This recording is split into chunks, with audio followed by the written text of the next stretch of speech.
The next one is also on a separate item. I think it was the last supplementary. Yes, right. Response to the review into the management of bore water security. Right, thank you.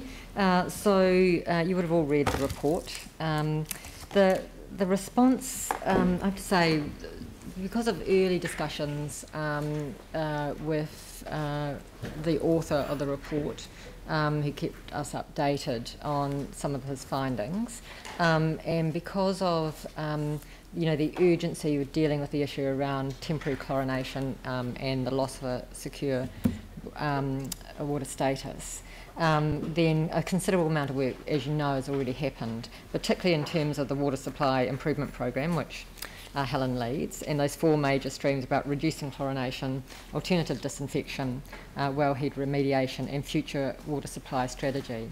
And I think one of the focus has also been around, this isn't just about getting us back to where we were or to sort of present day. It's actually about making sure that we build, remediate and plan for the future. And that future being things such as not only the government's potential changes in terms of the delivery and monitoring and standards for drinking water, but also things like, we're facing our global consent around water, other issues that we need to take into account, changes in climate change and so forth. So actually making sure we're resilient in terms of those, but that we're also in the best possible position to be able to respond to anything that government may decide in the near and medium future. And also improving recommendations about improving our reporting. That's through the organisation, but also to you as governors. And to our regulators in terms of the 3 criteria around drinking water and making sure that we meet all of those criteria and thinking about how we deliver on that.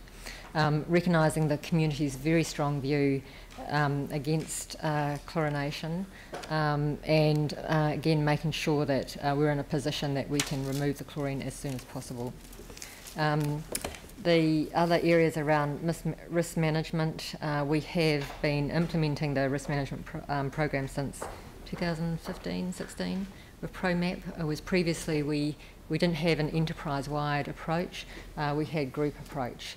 So there's been quite a lot of considerable work that we will reinforce within parts of our organisation to make sure that that's understood well and managed well.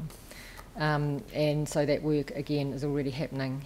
And then the final recommendation around the issues of role of quality assurance and compliance within the Three Waters unit is something that we're looking at.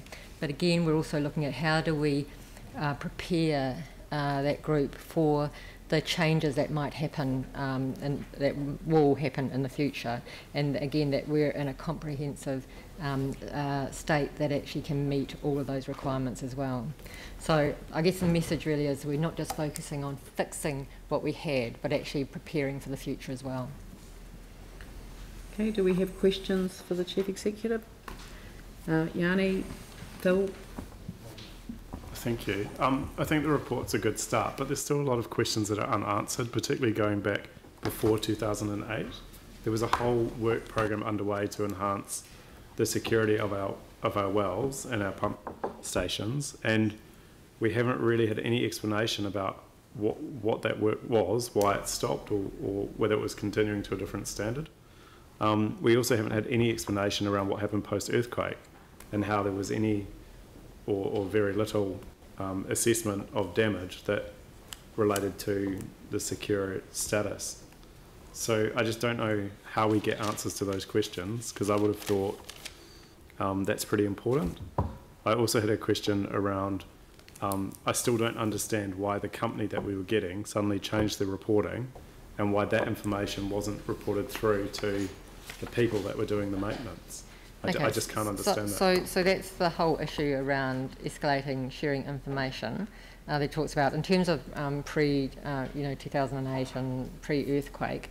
I guess people at the end of the table want to answer, but I think there's something for me about actually we need to be looking at moving forward.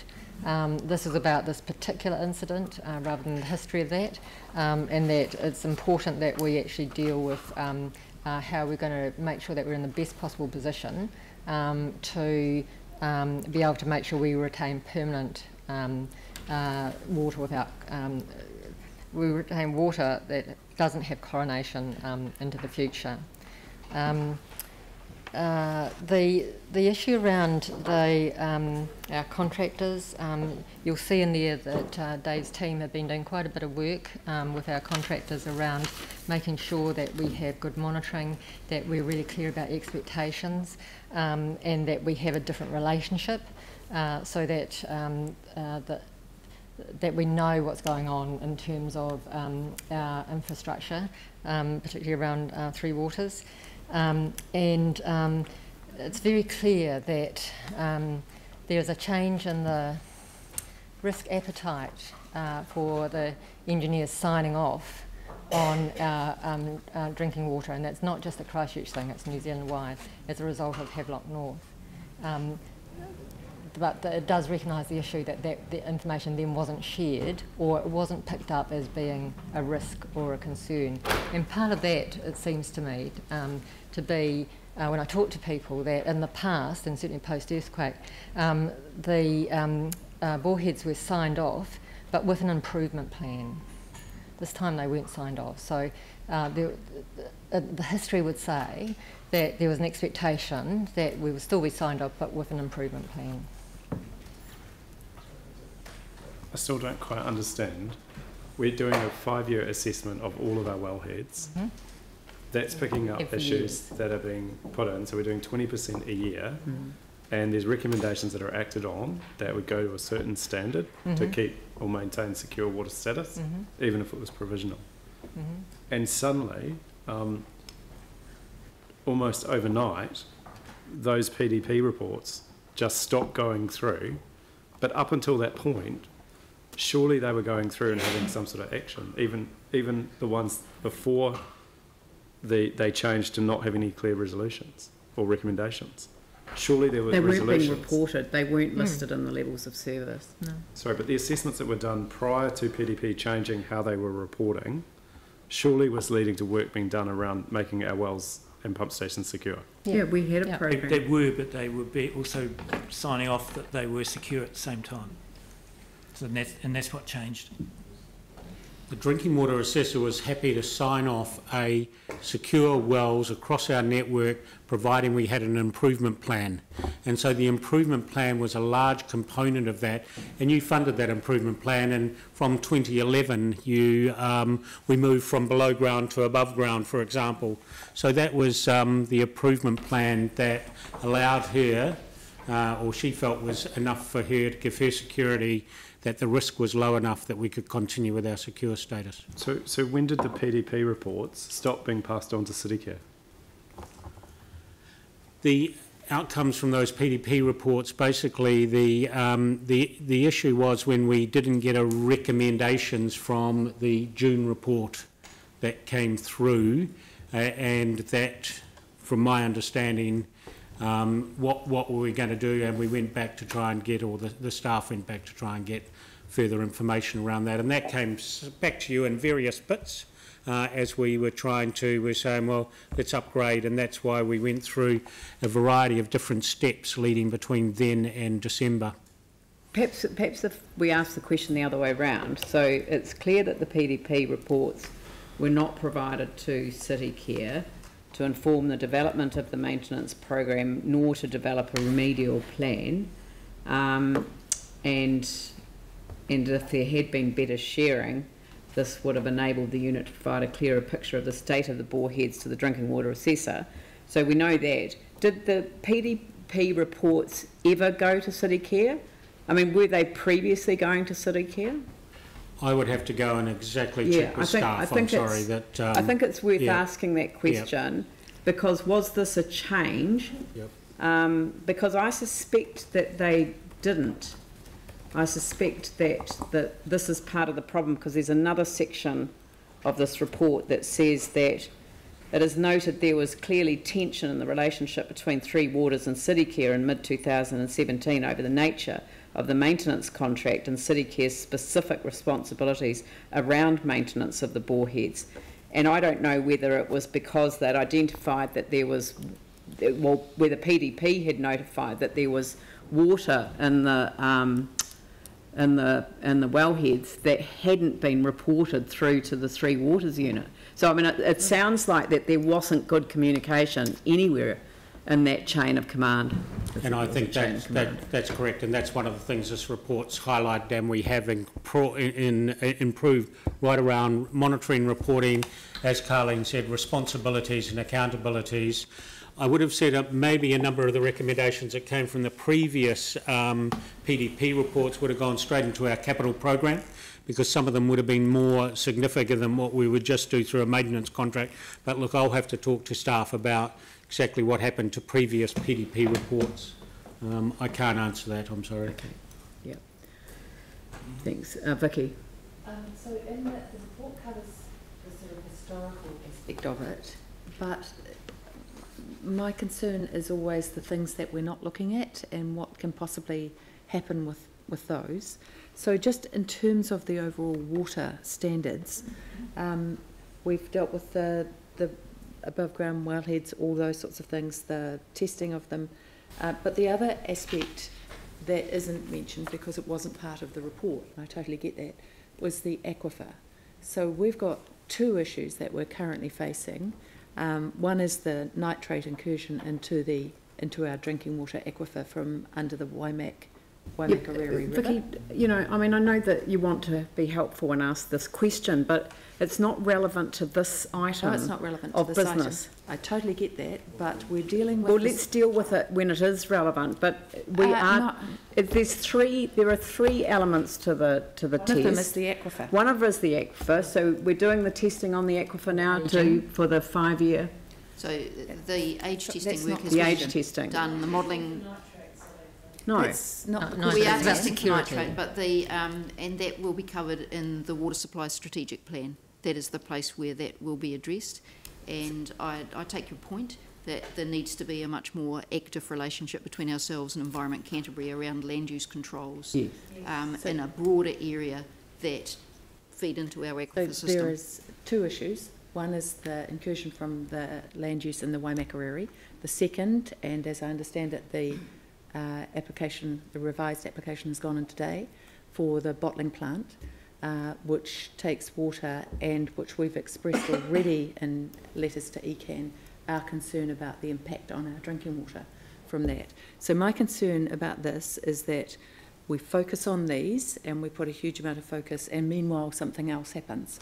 So that's what we asked the Chief Executive to do this report to find out totally get that. how we lock it. So can we just stick to the topic at hand? We'll come back to that on another occasion. Raf, you had a question. I mean, this is, the public is already confused enough. The last thing we want to do is confuse the issues. I mean, the question for me, which has still not been answered, when I look at when we came into council in 2013, we had the loss of consenting, which is one of our key functions. We had an insurance policy, which was, a complete disaster, and nothing was happening with that. We had unfunded budget liabilities of over $1 billion. The risk lights were flashing red, and we completely upgraded the risk system. So in the report, item 4.50, the Council's first risk management policy was adopted in October 2015. We had an independent audit and risk committee with an independent chair. We upgraded the risk management culture within the organisation. In 4.53, Three Waters and Waste Unit was included in the 2016 programme. In October 2016, item 4.43, in the wake of Havelock North, the Drinking Water Reference Group was established in Canterbury.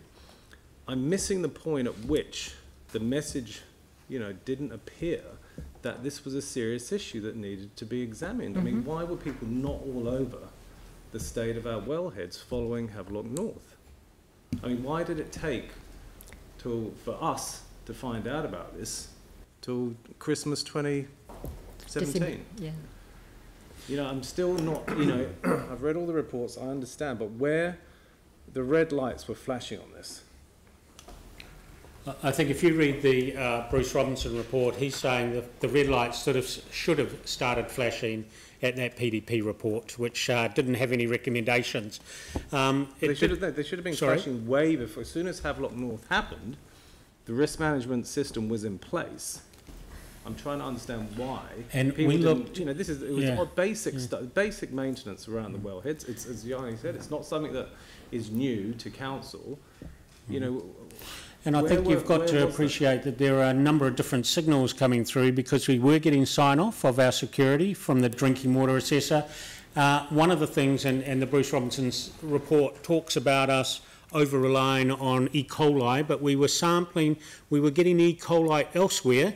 Yanni asked me, or asked, where was the damage done after the earthquake? The damage wasn't done to the wellheads. The damage was done to the reticulation and the reservoirs and all that. And so that's where the effort was, because that's where we were getting the transgressions. That's where, and those things were being dealt with in a systematic way. But when the PDP report, as Bruce Robinson said in his report, came through, it should have started to ring the alarm bells that would have got escalated up. It should have been ringing earlier. I mean, we were already changing the status of the wellheads in the northwest. I mean, we'd already had papers that had come to us. That was the depth of the wells. Yes, I know, but you know, it's the same issue, and we've been advised to chlorinate, and we'd said no, because there wasn't a public health issue. Yeah. And you know, so there's just something missing for me. Well, that's the crux of it, really, is that somebody should have picked that up and identified it earlier and raised it as a risk. And the risk process enables them to do that. Why they didn't, I've got no explanation for them. Okay. Phil? Thank you. Just further to Raf's questions, it's one thing, I guess, for things. One matter was that these matters weren't escalated at all, and earlier on there had been reports to the ITI committee. Then there was a month where there was very little reported. But my concern is, even when we had the earlier reports, did ITI or the Audit and Risk Committee actually have the governance expertise to actually ask the right questions? It's often, because it's a specialised area, it's pretty tricky to know sometimes what questions to ask. But the internal audit was deferred because of the Bruce Robinson report. No, I'm trying to look forward as how we might be able to strengthen governance, I guess, and so that in fact these instances don't happen again. So I guess I'm really asking you, Carleen. You're asking about the Audit and Risk Committee. No. I mean, we had. No, I was asking Carleen actually. Eh? Well, he's. I was asking critiquing the Audit and Risk Committee. If my question is to Carleen. Would Audit and Risk, and maybe some of the committees at times, be strengthened by actually having some additional expertise by way of consultants to actually advise us around these sort of issues?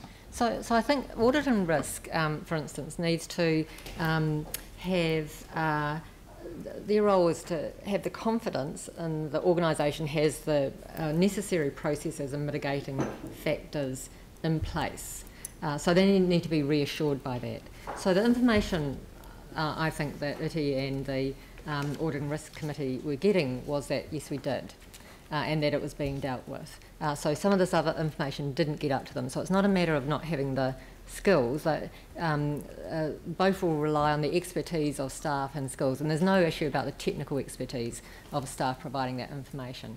But it's about recognising that this was the implications of having a report by the engineers that wasn't signed off. I appreciate that part, Carleen, but where there's criticism of the report, that in fact the reports we were getting were mainly around the ECOLI alone, one of the criteria, and so would that not have been a case in point where in fact if we'd had specialist expertise, the questions around the other two criteria could have been answered? Well, maybe the question is this: why wasn't the ITI committee being asked to consider the three elements that provide for the drinking water secure status? Why weren't they? Why wasn't the council reporting on all three aspects? My answer to that, after reading the Bruce Robertson report and everything else, because that was supposed to be identified, was that we didn't have any levels of service around anything other than E. coli. So if I can be helpful, in Mr Robertson's report in paragraphs 46 to 49, he comments on this very issue of the reporting to ELT and to committees, and that it didn't contain, these aren't his words, sufficient information to inform. So I think because of historically that's the way it's been, I think that there was perhaps a complacency that's the way it continued. My recollection was ITI asked for some feedback around the Havelock North, and that was provided, and at that stage we should have been able to actually say this is a risk for us. Yes, that report failed to mention the boreheads at all, other than to say that we were shifting them above ground. And that's what Bruce Robertson's report says. It says, for goodness sake, why didn't you tell them that most of the wellheads are below ground? You know, and that the below ground wellheads would be a risk. You know, I mean, I'm, you know, I'll save it for the debate, I guess, but I mean, I think the point Raf's making, and I would make, is that it's just unacceptable that this information wasn't provided earlier, that it wasn't provided to ELT and it wasn't provided to the council. And, you know, I mean, it's a serious, serious issue. We're a council that lost our accreditation for building, you know, in the biggest rebuild the country's ever had. I mean, the insurance, you know, and the worst disaster we've had for many years, you know, I mean, it's just unbelievable that we could lose our drinking water status. And I don't accept the statement in the report that, in fact, the report statement is not as crystal clear as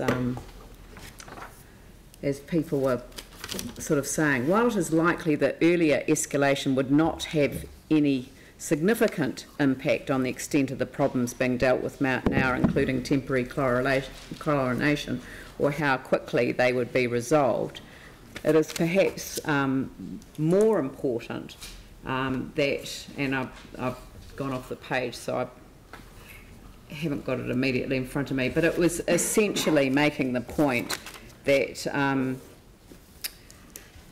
that we could have had an opportunity for Carleen to introduce the drinking water improvement supply approach with the overarching approach. We could have worked with our communities. We could have gone to the drinking water assessor with the medical officer of health, not under the pressure of, if you don't do this, I will, but actually with a considered approach as to how how we were going to address this. We are in a much better position today than we were at the beginning of the year. Imagine if we'd had 7 months head start last year before we even hit the final decision making of the drinking water assessor. So I mean, I just think that we've been incredibly let down as a city, and I don't think that it's really acceptable on any level. So, but I mean, this would have been exactly how the previous council felt about losing accreditation and the biggest rebuild the country's ever had. I'm sure that you felt exactly the same way. So, so that's my contribution to the debate. Well, I might as well move the resolution because then I can close the debate. Oh, all right.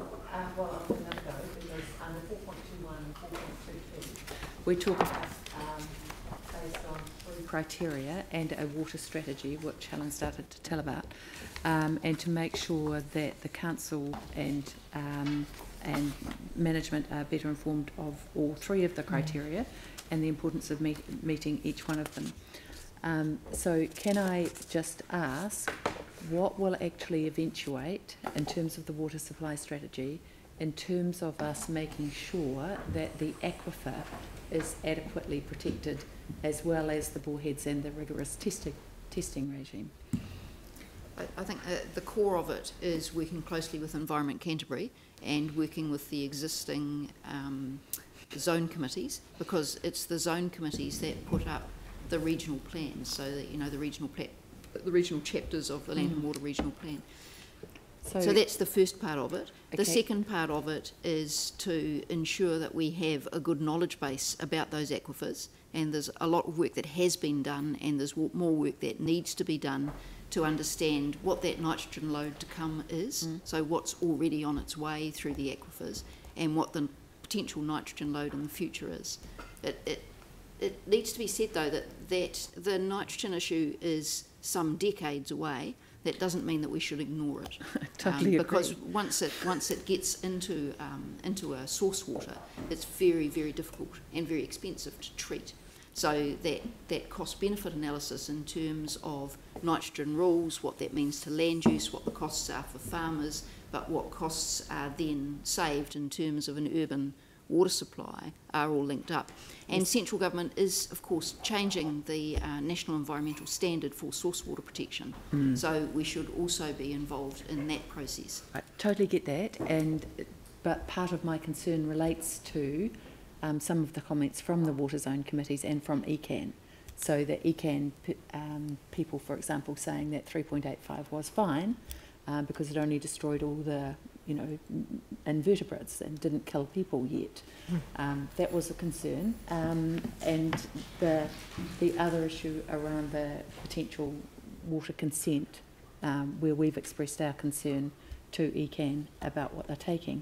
So if we don't agree with ECAN and or the water zone committees on anything, what is our further remedy? Is it just the National dependence on the Environmental government Standard, I would standards? suggest. The National Environmental Standard is one, and another remedy that many councils use, of course, is land purchase for catchment protection.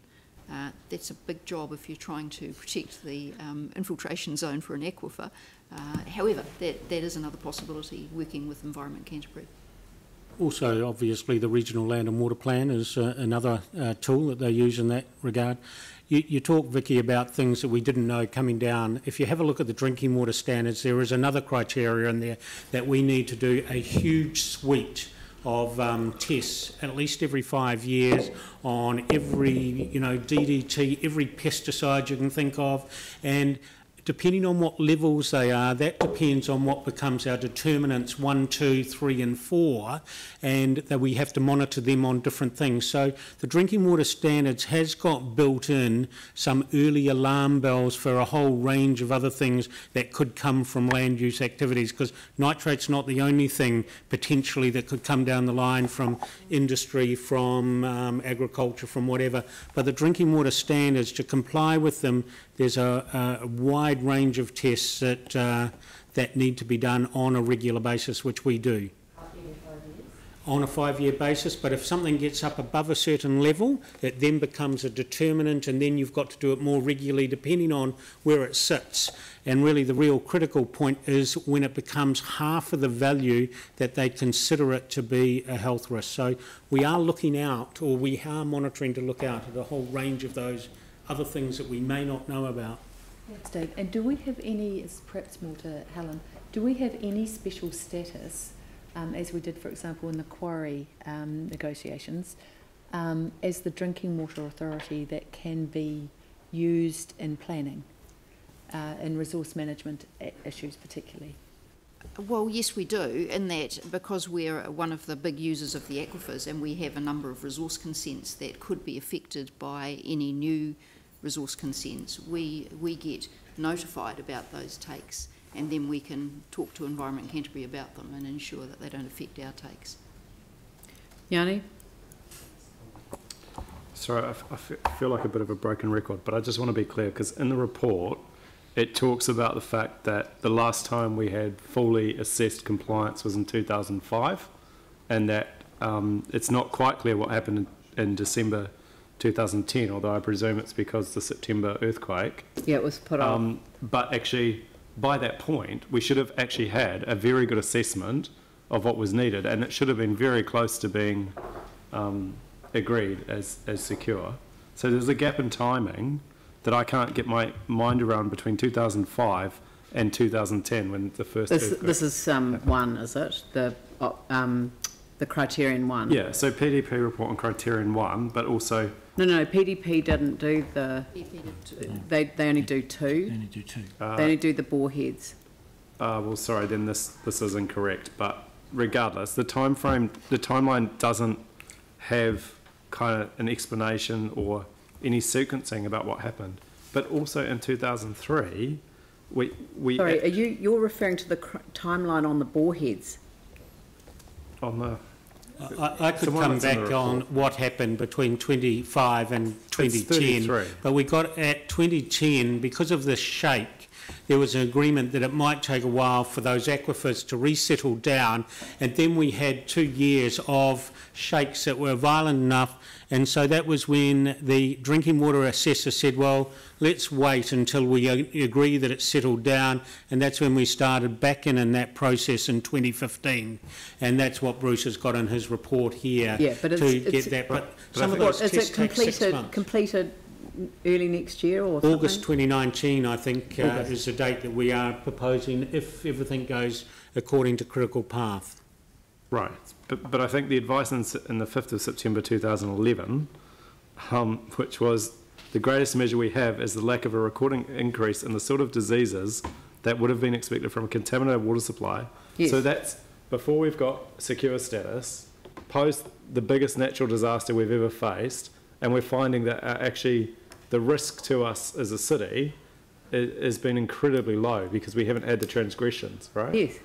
At 2015, we had provisional security, and that's what got withdrawn in there. So we had provisional security based on our improvement plan, and so that's why in our E. coli, which was giving us an indication of where our transgressions were, was showing that they were coming from the reservoirs, showing that they were coming from the breaks in the network. They were not showing that they were coming from the wellheads. Right. So you put a lot of money towards fixing the reticulation, which is the right place to put it, because that's where we were getting the risks. And where the transgressions were being apparent.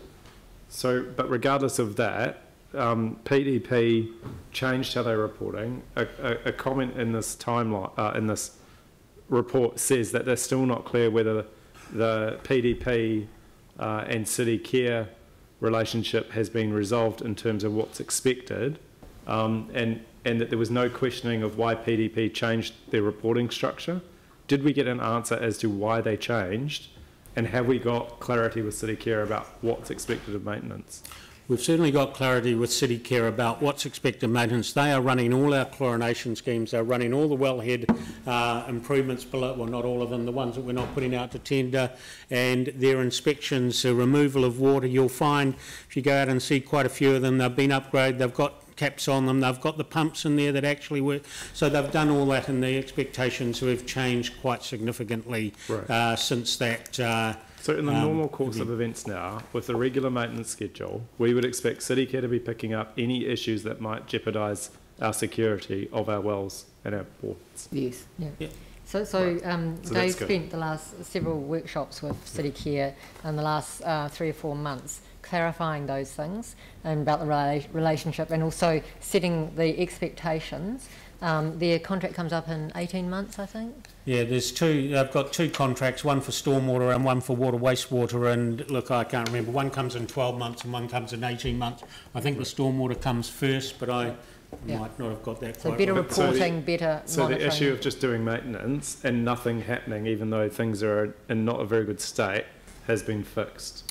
Yeah. Correct. If you have a look, there's been a lot of sealing of, minor cavities, all that sort of thing. And so just the final question was, in 2003, we had a program to, and people might say, well, it's not relevant. Actually, I would differ. We had learning points from a contamination event that talked about the need to modify wellheads and items to reduce risk.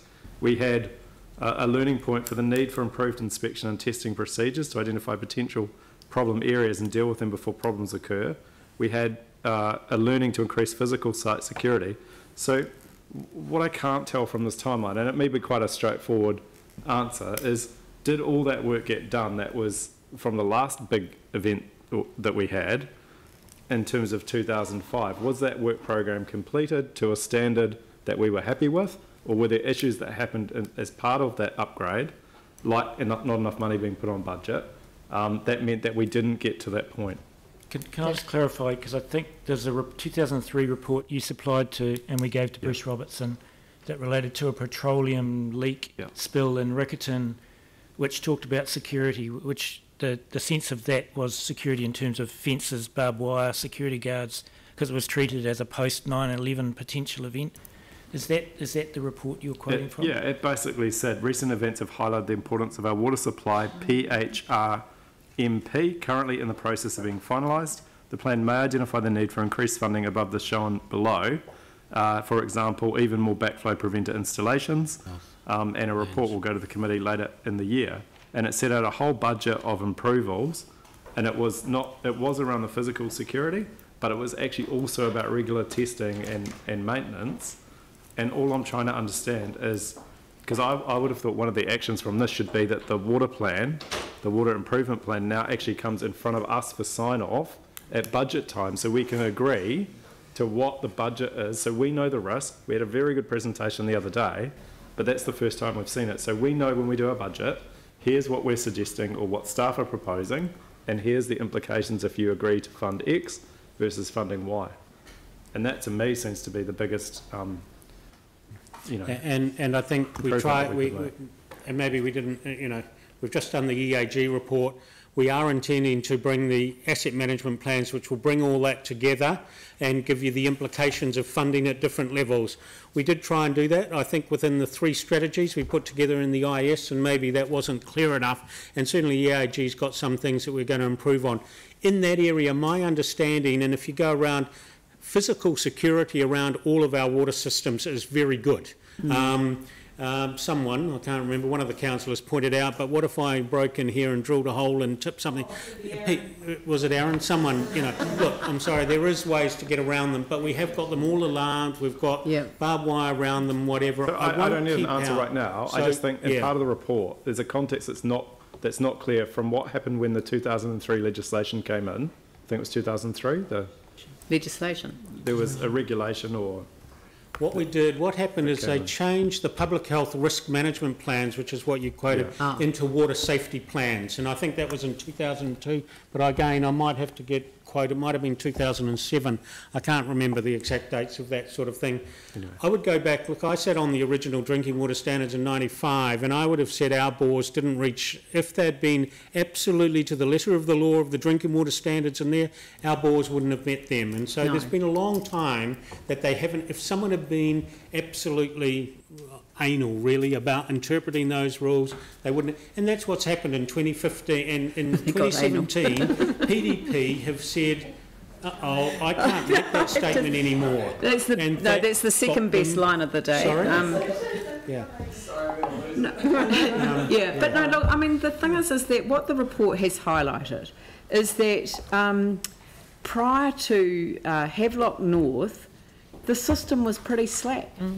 And it wasn't top of the line in terms of enforcing the standards that were in fact in place.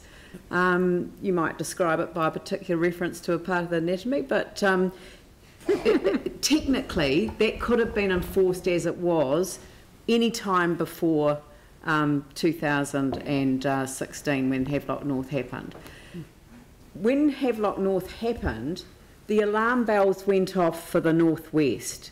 And so that's what really triggered the consideration there. But given all of the advice that we were given, and we went against the recommendation from staff, and we chose not to chlorinate.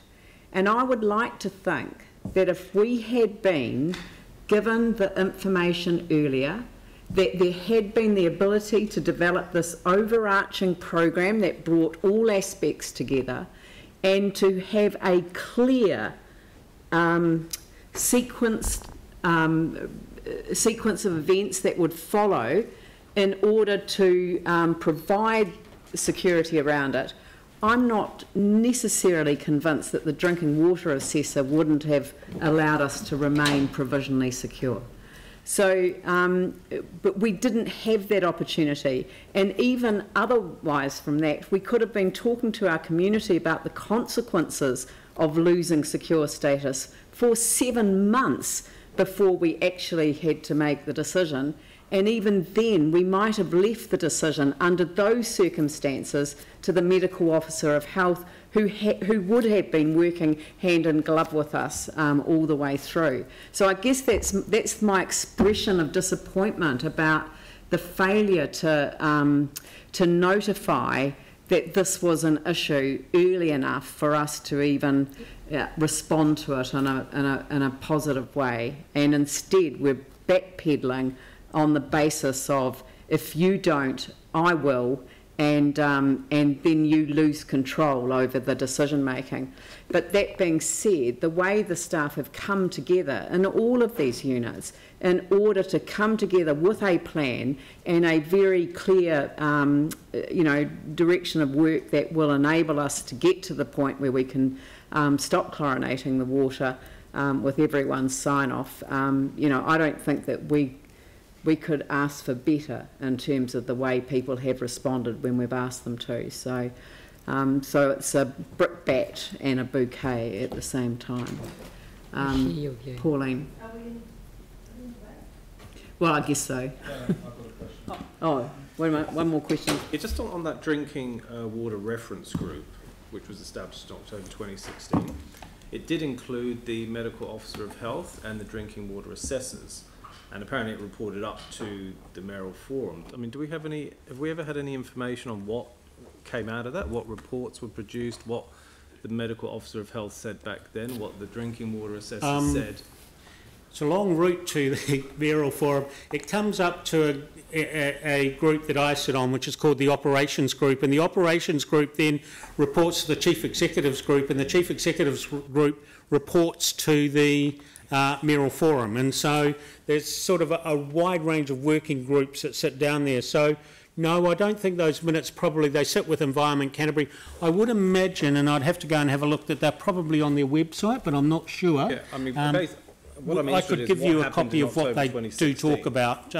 So it does get reported up through the sequence, but it's quite a long route to get up there. There is no information on what that group actually did or produced. Or I can provide that. Can you find out? I can get you some minutes of the last couple of meetings to give you an idea. Actually going back to October 2016. No, go back to October 2016, yes. Was it? Yep. And if you could just provide us with the information, I'd just put it on the hub and send us a link to it. So that we can see what they were. I don't remember any specific reports to the mayoral forum, other than the fact that each area is its own drinking water supplier. So there would be reports on the status of wells and transgressions. Again, it would be more focused on. Quite a lot comes down from the mayoral about instructions, and they go away, do the work, pull that information together, and then it goes back up. So there are a number of those reports that do get directly reported, and one of them is the kind of status of compliance, and right across the region, an idea of what that estimated cost was. I'm not sure whether that report's been finalised yet, but it must be very near to being finalised if it hasn't been. It took a while. I can't remember. One of the councils, might have been Kaikoura, might have been Huranui, was a bit slow, and it was just trying to get that regional picture. Thank you. All right. Okay, so we'll open it up for debate. Pauline? Oh, we're sorry, we haven't got a mover and a seconder. Are people quite happy with those recommendations? All right. No, I'll move. I've moved it, but you'll second it. All right, Pauline. Yeah, thank you. Look, I think that when the Havelock North event happened, I think the initial reaction, hindsight's a wonderful thing, but way back then, I think that we really thought, oh no, that can't happen here because there were so many differences between their situation and ours. Particularly the fact they had previous transgressions. We've got deep aquifers that are highly pressurised and less likely to be infiltrated. And they had very poor communications with all their agencies and organisations. But from this report and from the Havelock North report, we've actually, I've realised that we did have failings. We had really good relationships with ECAN and DHB and etc. But it was the contractors and within each other that they weren't sharing information. And I think Carlene's put that really well as an enterprise-wide communications and the chain of communication. So that's a really big thing there. And we did have some complacency. That was a big falling in Havelock North complacency, and we had that too in a way because we had no transgressions and we knew our water was beautiful. So in kind of looking back, we had no real reason to think that we were going to fail in any way. So I'm really want to take the learnings from this and go forward.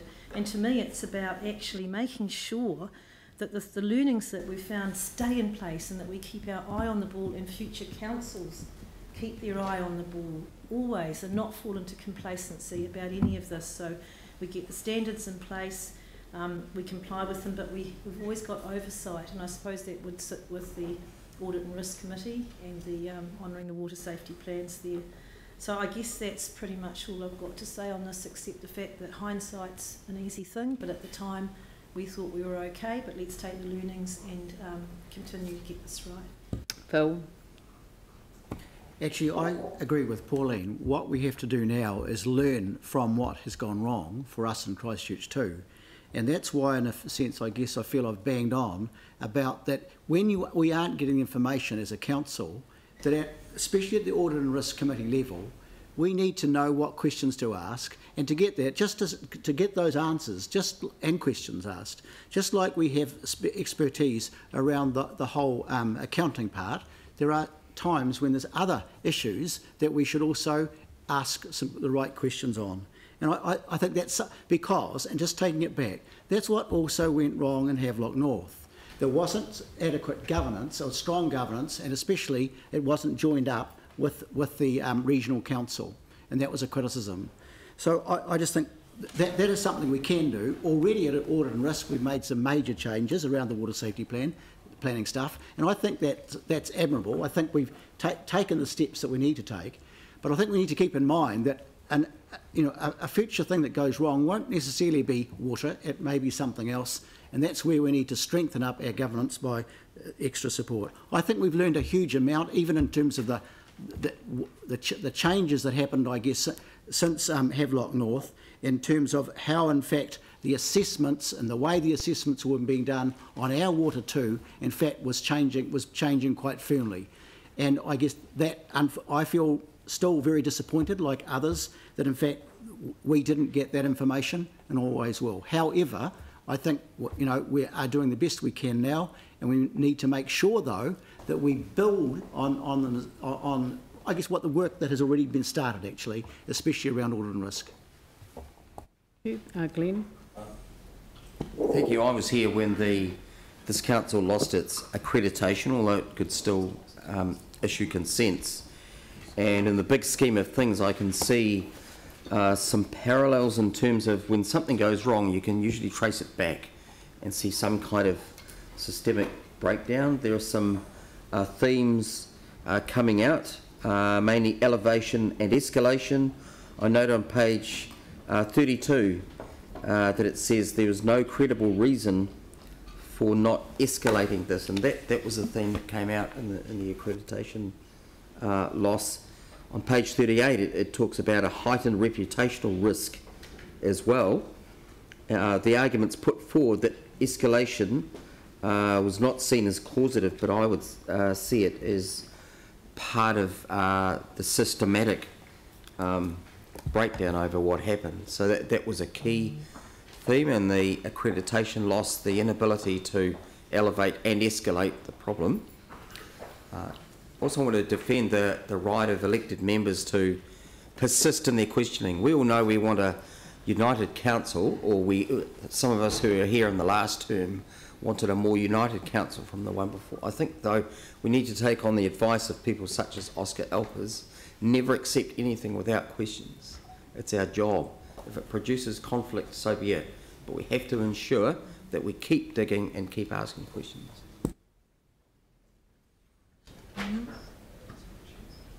No one else? Yanni? Yeah, I mean, in some ways, post the earthquake, you can kind of understand. Staff are focused on where the biggest logical risk was, and that was the transgressions that we would possibly suffer from the reticulated network and the collection points. And so, you know, I think part of this, there's a number of questions around how we can improve. I totally get that. I do question some of the contractors that we were using. It seems a bit odd to me that you can have someone doing maintenance for such a long period of time and these things not being picked up when they're the experts in this field. And then you've got other people doing assessments that suddenly are no longer suitable when for years and years they've been doing it, they've been fine. But I think, you know, the whole context of this is, as a city, we've got major risk for certain parts of our water network. And actually, where we're seeing transgressions have been areas like the reticulated network, where we do need to have a focus on.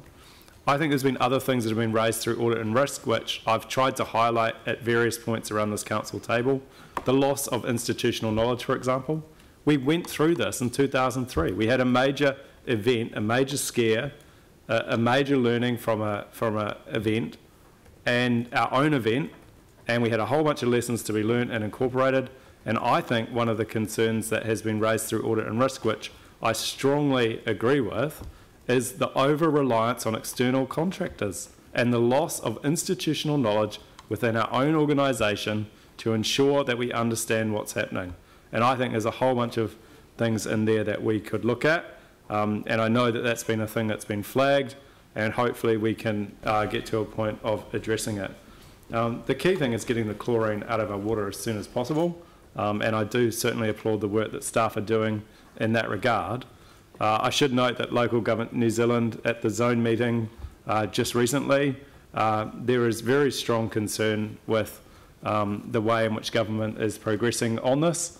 It doesn't feel like a very collaborative approach, and so there's been some remits put forward around really requesting that strengthening the role of the regulator, which is entirely in government's purview, is a really sensible thing to do. That's something that they could do tomorrow. It's something that they could do that would have a huge impact on ensuring that the water standards are being met in a timely fashion. And I think that's a really important thing to acknowledge, because I don't think it's just a fault with our staff in this particular case, although I personally would have liked these issues to have been elevated a lot sooner. I also think one of the reflections that I take from this, in 2003 we had committees. There was a time where this council got away with committees and I think lacked the proper oversight at a governance level of key things happening around this council. I've been really heartened to see that council got to a point where it re-established committees, something that I was a strong advocate for. And I think, you know, we've made changes to our audit and risk. We have made, I think, some good governance improvements going forward, but we still don't know what we don't know, and we need to ensure that there's processes for the information like the water plan, water safety improvement plan, to come in front of us to be signed off so that we take collective ownership as a city. But I welcome this report. There's some gaps, I think, in terms of history in recent times, but those answers can be provided separately than today, and I think today is about moving forward. Thank you. Oh, well, I'll just wind up the debate by just referring people to para 3.23, and that is the reviewer noted that Christchurch's water source has provided and continues to provide high quality water with a minimum of transgressions. Further, the condition and performance of the below ground wellheads had not necessarily changed between the time when they were assessed as secure and the time when the status was changed to unsecure. And that is the essence of the situation that we're confronted with. It's why we wanted this report. We needed this report to understand whether this had been an ongoing issue for a very long time that needed to be addressed. And yes, there is an element of that, because the boreheads did not meet the standards that were required by the legislative framework or the statutory framework that's in place, but they weren't being assessed against that standard because there was a general acceptance that as long as people had a plan and that they were moving towards ensuring that they were being monitored, and everything was relatively well. We had good compliance in terms of transgressions with E. coli, etc. So that there was a general acceptance that things were under control. Havelock North took away that buffer that sits between sometimes those practical relationships that actually just let things carry on with minimal supervision, but with a sufficient supervision, and when then people are actually really willing to put their signature on the bottom line. And that's what changed. They made the decision that they weren't going to get sign-off from either PDP. And it was the lack of sign-off by PDP that really ought to have been reported up straight away. And even if it wasn't clear, or even if there was an expectation that it was going to get signed off, it should have been reported up at least to the ELT, who then I think would have made the judgment call to let the at least the infrastructure committee know that this was the case, so that it could be put onto a watch list, because it was so important that we didn't lose our status for the one thing that we were going to be blindsided by as we were at the end of the year. So I'll just repeat what I said before.